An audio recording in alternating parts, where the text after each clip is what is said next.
हाँ हाँ बोला बोला कयो खा के बाद टन के।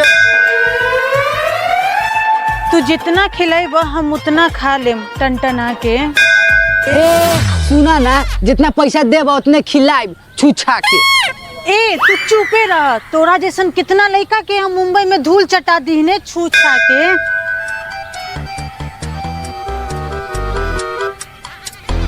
हाँ। ए बबनी ये बिहार है, यहाँ धूल ना दूध चाटल जाला। दूध पीबे पीना पी पी तू पीबे पीना पी पी। ना ना हमके नहीं खे पिए के दूध, हम खिलावा तानी गोलगप्पा। ए हो भौजी के बहन काहे घर मराल बारू है लइका पर, चलो गोली लेके आ गइल बानी। आ गए हमर दीदी के दुलड़ुआ देवर, उ तनका एकर सबके भूत झाड़त रही। काहे कि ई सब कहत रहे कि ई बिहार है, अहिजा धूल ना दूध चाटल जाला।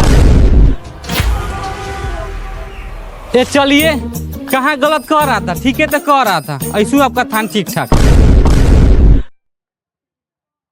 अरे तोरा माई के साली जी तू इतना काहे खिसिया पर, ये हमर जिगरी गार बा। ना ना जिगरी यार बा, इहो त तोहर जीजे नु लागी। चल लेट हो रहल बा कि फुचका खाइबू। ना ना ना खाइम, ये अपन फुचका अपन गाड़ में ठूसो। ना ना कहिए तो ठेला फ्री कर देते हैं, आपका जीजा न है। ना ना रहे दी ना खाइब। अरे खाली बोलिए तो फ्री कर देते हैं।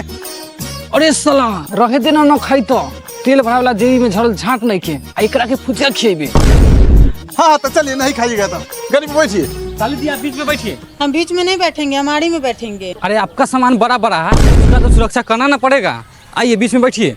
अरे ये आप क्या बोल रहे हैं? अरे आप बड़ा सवाल करती है, हम बैग की बात कर रहे हैं। चलिए बैठिए।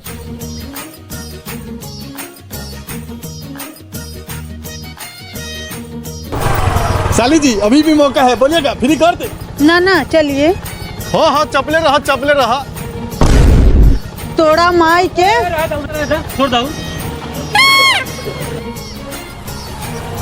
आई आई गोलगप्पा खाई टनटना के। आई आई गोलगप्पा खाई।